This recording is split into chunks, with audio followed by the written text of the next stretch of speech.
ไม่สำคัญสวัสดีค่ะมาเรียวเดือนพี่น้องเข้ากันแล้วว่านโฮโคนะคะวันนี้ตอนนี้นะคะกำลังจะพาทุกคนไปเที่ยวหมู่บ้านโฮโคนะคะไม่ได้ไปเที่ยวไปงานแต่งก็เลยถือโอกาสนี้แล้วก็ถ่ายให้ทุกท่านได้ชมกันค่ะไปกับพี่ชายออกจากบ้านนะคะ9 โมงเข้าออกที่เฮิรนกว่าที่น้ำรันกว่าค่ะนะมาเรียวเป็นข้าวยำ9 โมงค่ะฝาจ้ำกันค่ะงั้นไปด้วยกันเลยค่ะโคโคในไม่ดังออกน้ำรันเนาะพี่ไอหนอเนาะ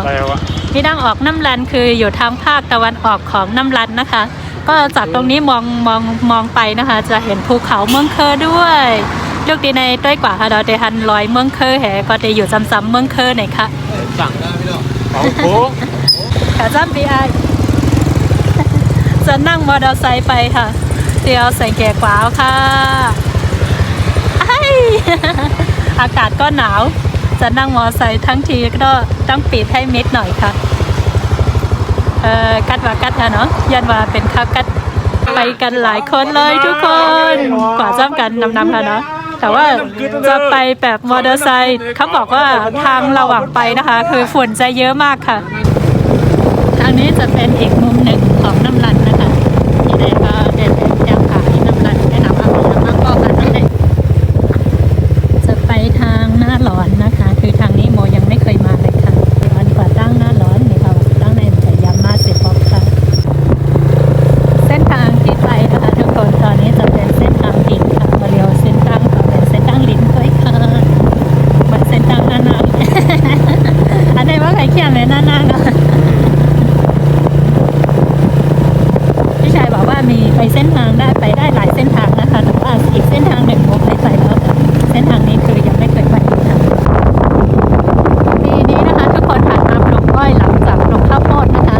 ปีนะคะน้องก็หลังกันว่าเนี่ยสวนอ้อยไว้แต่แค่สวนกับการเดียวนะคะเส้นทางแบบสุดๆเลยค่ะทุกคนถ้าหากว่าไม่ขับมอไซค์เก่งๆนี่คือไม่ได้นะคะ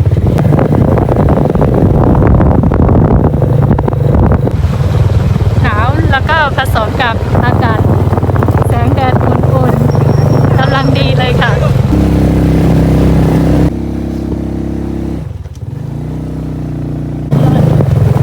อันนี้นะคะจะเป็นหมู่บ้านหนองล่อนนะคะข้าวขาแต่แพรวันหนองล่อนนี่ค่ะพอโลโอ้วันหนองล่อนเพิ่นส่วนหัวกระป๋องค่ะเนาะโอ้ทุกคนหมู่บ้านนี้ก็เป็นแบบบ้านโบราณเลยค่ะ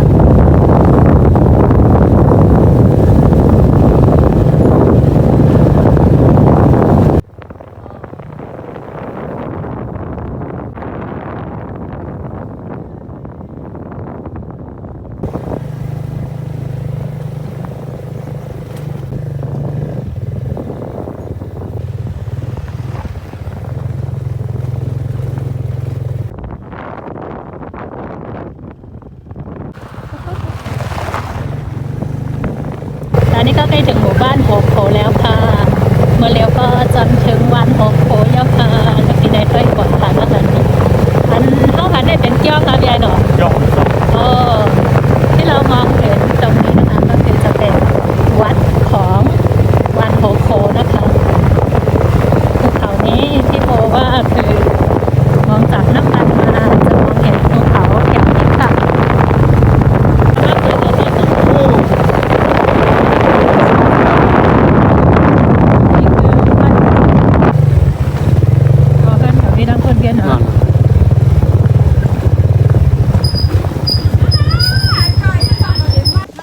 มาถึงตีโฮโคเย้าค่ะตอนนี้เราก็มาถึงบ้านโฮโคแล้วนะคะได้เป็นเสียงใครคะเนี่ยอ๋อเสียงนั่งม้วนอ่ะเสียงมาเสียงพี่นั่งเสียงพี่โลมาถึงดีโฮโคใจข้าวดังใจ1 ชั่วโมงเต็มๆค่ะเนาะนี่คือร้านพี่สาวนะคะนี่พี่สาวจะอยู่ด้านในนั่งม้วนขายอย่างละลายเนี่ยน้ำมูกขามามือล้นน่ะมาเลี้ยวเนี่ยนะขายข้าวซอยขีก้ามาไปชัวร์ไปเลยน้ำวนกับเฮาไปสองว่ามามือไก่ต่อมาค่ะเนาะพี่สาวพี่สะใภ้นะคะมาขายของที่นี่อยู่ที่นี่เลยอ๋อในเป็นการ์ดด้วยเนาะโอ้โอ้เมื่อในปุ๋ยอยู่ค่ะ เย้เดี๋ยวเรามาเดินเที่ยวตลาดปีน้องน้ำรันหลาย นี่คือมาจากน้ำรันทั้งหมดเลยนะคะลูกตีน้ำรันมาหมดค่ะเนาะตอนนี้นะคะคือตลาดจะอยู่ด้านหลังเลยทุกคนกาดค่ะเนาะจะอยู่ด้านหลังด้วยค่ะเพราะกำจังไกลมาดแหลกกาดนะคะเดี๋ยวจะมาเที่ยวตลาดนะคะ ตอนนี้ก็ขอไปงานแต่งก่อนค่ะวันเดียวก็เตะกว่าป้อย2 อันตั้งนะคะมาถึงแล้วนะคะ พอมาถึงแล้วก็จะทานข้าวก่อนเลยค่ะมาถึงก็จะกินข้าวก่อนจะเป็นเจ้าบ่าวเจ้าสาว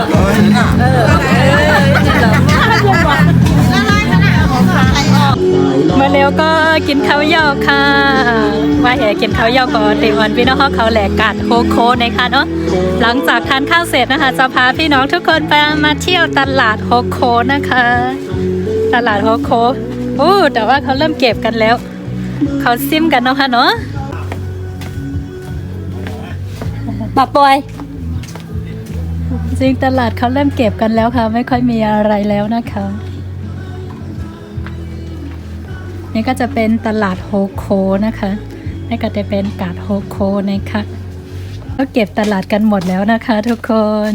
เขาเก็บกาดมดยาวมาละย้อนเวรนั้นมีเอาค่ะเนาะหมดแล้วแต่บ่มีหังอาหารเลยฮะร้านตั้งกินย่อยแบบสังกัดเส้นในแก๊กคักเมื่อกี้บอกจะพาเที่ยวตลาดนะคะแต่ว่าเขาปิดไปแล้วหมดเวลาเมื่อกี้วันนี้เป็นวันตลาดโฮโคนะคะไม่ได้เป็นวันกาดโฮโคนะคะก็หนาว่าเบลแต่ว่าเอาค่ะเนาะย้อนเปว่าลานเนี่ยเนาะค่ะมี10 โมง 11 โมงเดทโทค่ะก็ไล่รายการเที่ยวค่ะก็ไม่ได้เที่ยวตลาดเลยนะคะนี่ทุกคนที่เติมแก๊สก็จะเป็นตรงนี้นะคะเติมมอเตอร์ไซค์หรืออะไรแบบนี้ก็จะใส่ถังแบบนี้เลยนะคะที่นี่เพราะว่าไม่มีปั๊มน้ำมันนะคะเลยต้องทำแบบนี้ค่ะเยี่ยมญาติทางนี้ค่ะมาเลยมาใจปีน้องค่ะว่ะดังในหังดิแกนอเวียนว้าวที่นี่นะคะจะอยู่ติดกับภูเขานะคะโอ้ดังลิใครกว่าเลยเดี๋ยวเรามาเยี่ยมญาติบ้านนี้ค่ะ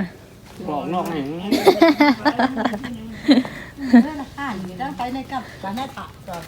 cái quả lì anh mai cái này lì anh mai khá phun จ้างเล็กมา เป็นหน่วยกุกปัก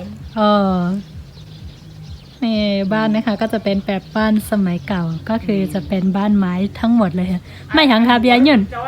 ไม่ซักเลยเนาะไม่ดีสังกะไม่เป้าไม่เป้าไม่ปกไม่ชักมีมือเขาในมือเดี๋ยวเราขึ้นไปดูบนบ้านนะคะว่าบ้านทางนี้จะเป็นแบบไหนค่ะเดี๋ยวพี่น้องเขาขึ้นว่าต้วยเนื้อเฮิรนนะคะว่าเฮิรนตั้งในเป็นเชิงหือนะคะพอขึ้นมานะคะที่นี่ก็จะเป็นที่นั่งเล่นค่ะที่นี่ก็จะเป็นที่นั่งเล่นนะคะต่อมาก็จะเป็นเข่งน้ำนะคะที่ล้างถ้วยล้างชามอะไรแบบนี้นี่ค่ะอยู่บนบ้านแล้วก็จะมองเห็นวิวบ้านโน้นบ้านนี้อะไรแบบนี้นะคะเวลาคุยกันก็คือเรียกคุยกันได้เลยนะคะนะฮังลีเต้ๆค่ะภูเขานะคะทุกคนดูค่ะเป็นการเล่นน้ำกาเนี่ยค่ะว่าสภาทุกคนไปเที่ยวน้ำกานะคะได้มาเล่นขุนน้ำจองอ่ะนั่นจริงได้กว่าเดี๋ยวพี่ชายจะพาไปดูน้ำกานะคะเบียร์หน่อเดียวกันด้วยน้ำกาเลยค่ะน้ำกาก็คือเขาบอกว่าจากหมู่บ้านไปก็คือไกลนิดหนึ่งก็ที่เคยยินเลยค่ะเนาะไม่ต้องเป็นค่ะไม่คิดว่าจะได้มาเที่ยวน้ำกานะคะหมู่บ้านโคโคนะคะเป็นหมู่บ้านที่กว้างมากเลยค่ะ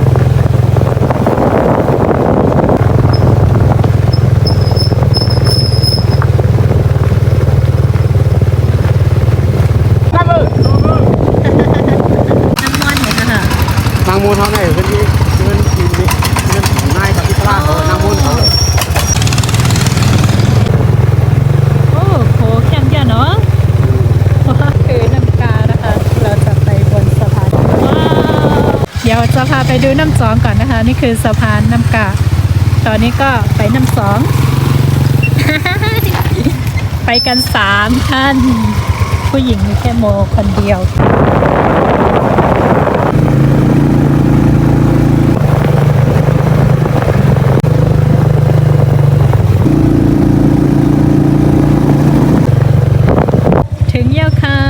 ำสองไหนค่ะ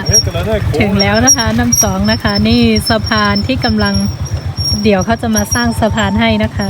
อันนี้ก็จะเป็นสะพานแบบเก่าเลยค่ะนี่เป็นโคเก่านะคะนี่ทุกคนสวยมากทำใสได้เลยค่ะเนาะลูกไหลมายังค่ะก็มาเอาควายอยู่ที่ไรค่ะปังหุ่งไกลค่ะไกลว่ะนี่ทุกคนแต่ว่าน้ำแบบใสมากชอบมากเลยค่ะน้ำใสเต้ๆค่ะเนาะสะพานแบบสวยมากค่ะพาทุกคนขึ้นสะพานนะคะสะพานแบบว่าโอ้ สวยก็จะทำจากไม้แบบนี้ไม้ไผ่แล้วก็ด้านบนก็จะทำไม่สูงเท่าไหร่นะคะมอไซค์ไปได้ไปหมดอยู่นะ ไปมือค่ะอ๋อโลมง่ายๆค่ะโยปาพี่น้องแต่ไปมือปังหุ้มเหมือนน่ะอ๋อลูพี่ชายจะไปเอาผักกุดนะคะเดี๋ยวหน่อยเดี๋ยวกล่าวผักกุดว่ะ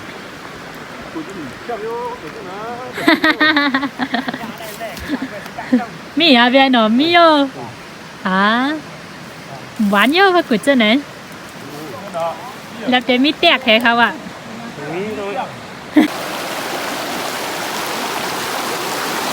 giờ thôi ảo hàng có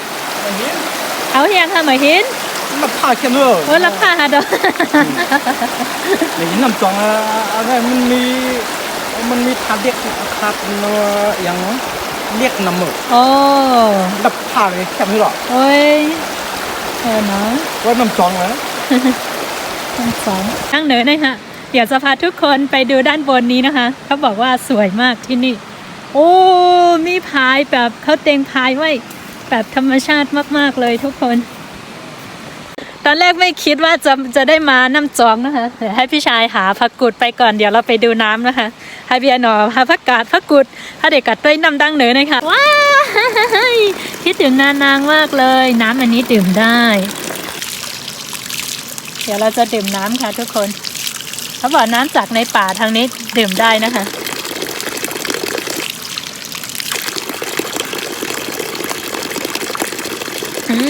อร่อยมากเดี๋ยวไปดูด้านบนกันทุกคนเห็นไหมคะนี่สวยมากน้ำแบบว่าใสเหมือนที่นานางเลยค่ะน้ำค่ะเนาะใสเหมือนที่นานางเลยค่ะที่นานางก็จะมีน้ำใสส่วนไหนค่ะเดี๋ยวพี่น้องเขากัดด้วยพายไหนค่ะเนาะพายอันพี่น้องเขาเต็งไว้เป็นพายเป็นทางอย่างหน้าพายนะโอ้สวยมากน้ำใสมากทุกคนน้ำใสเต๊ะๆค่ะแล้วก็เดี๋ยวมาไปดังในค่ะที่นี่แบบธรรมชาติสุดๆไปเลยค่ะโอ้อันนี้เป็นห้องเอียงค่ะเนยขายจองกันวะเลยขายในค่ะเนยเนาะขายน้ำจองขายน้ำจองขายเด็กนาอันนี้เนี่ยขังไว้ให้เนยเนาะเพราะเนยในน้ำเด่นลูกคนเลยเนาะหรือในไงมาทมกันเนาะตีตั้งสูงเด็ดตันนายค่ะเนยเนาะดูทุกคนที่นี่จะเป็นที่เก็บน้ำนะคะไว้สำหรับช่วงฤดูฝนแล้วก็เก็บน้ำนะคะทำนาก็คือจะเอาน้ำจากตรงนี้เลยค่ะนี่ว่าเรียกว่าน้ำจองนะคะเขาบอกว่าก้อนหินที่นี่นะคะจะมีแบบอัญมณีด้วยแต่ว่าที่นี่คือไม่ให้ข่าวออกก็จะเก็บไว้แบบนี้เพราะว่าไม่อยากทำลายธรรมชาตินะคะไม่กล้าพูดภาษาพม่าเลยกลัวพม่าจะรู้แม่น้ำอันนี้นะคะก็คือจะมาจากในหุบเขาแบบนี้เลยนะคะถ้าจะมาตามหุบเขาเรื่อยๆค่ะน้ำมันได้ค่ะเนาะเต็นลูกในลอยมาเนี่ยค่ะ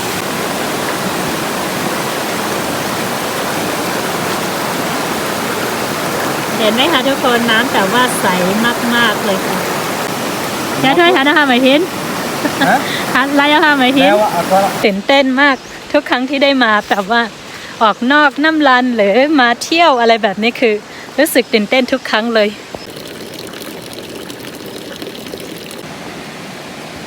น้ำแบบว่าใส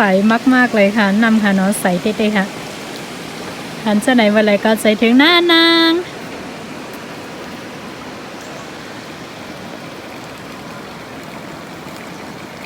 แบบว่าเย็นมากๆเลยค่ะทุกคนน้ำค่ะเนาะกัดว่ากัดอ้ยยกัด น้ำแบบเย็นสุดๆไปเลย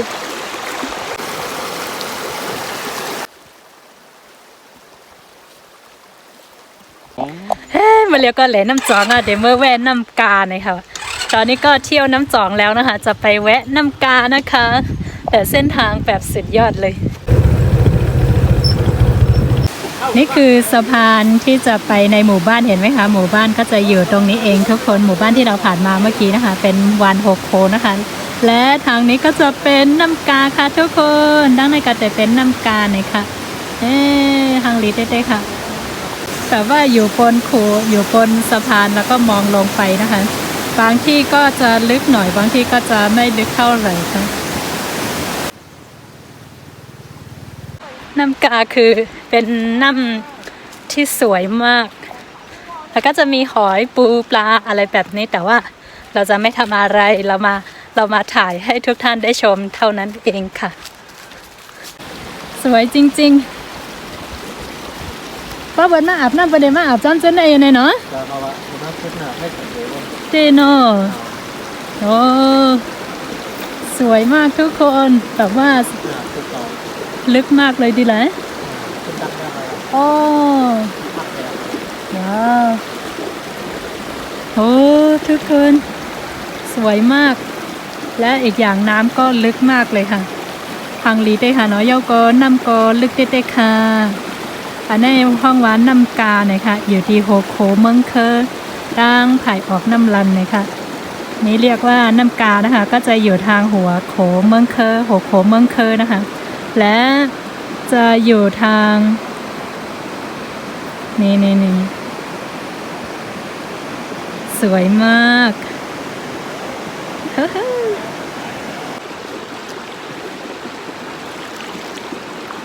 เย็นมาก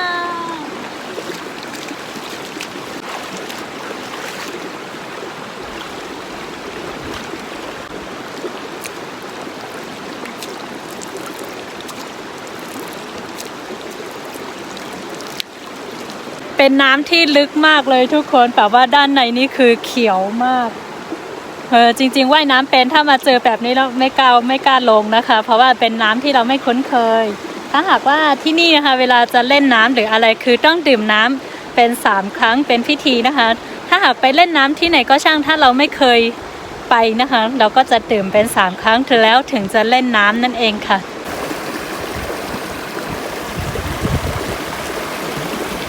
สวยมาก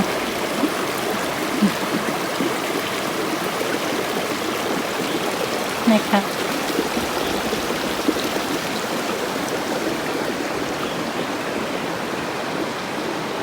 ไม่มีใครลงมาเลยตอนนี้มีโมคนเดียวกลับไปกันหมดแล้วก็จะมีทางลงอยู่นะคะแต่ว่าเราจะไม่ลงไปแล้วค่ะจะให้ทุกท่านได้ดูเพียงเท่านี้นะคะเดี๋ยวลงกว่าค่ะนะเดี๋ยววินาเขาได้ดีในใกล้ค่ะได้เที่ยวแล้วตอนนี้ก็พาทุกคนกลับแล้วค่ะเดี๋ยวก็ขอกูก็มือยาวค่ะมือหาน้ำมันเลยค่ะนั่งมันเดี๋ยวสั่งฮังกันละเขามาเขาหวานแล้วเขาให้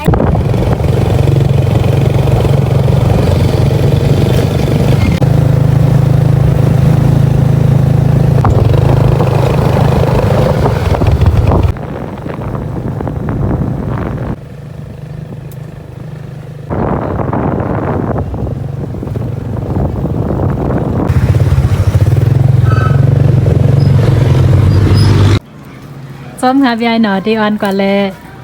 ขอบค่ะขอบคุณพี่ชายที่พาไปเที่ยวค่ะถึงบ้านแล้วค่ะทุกคนถึงเฮิร์นเยาค่ะน้อยเยาก็มาถึงเฮิร์น มา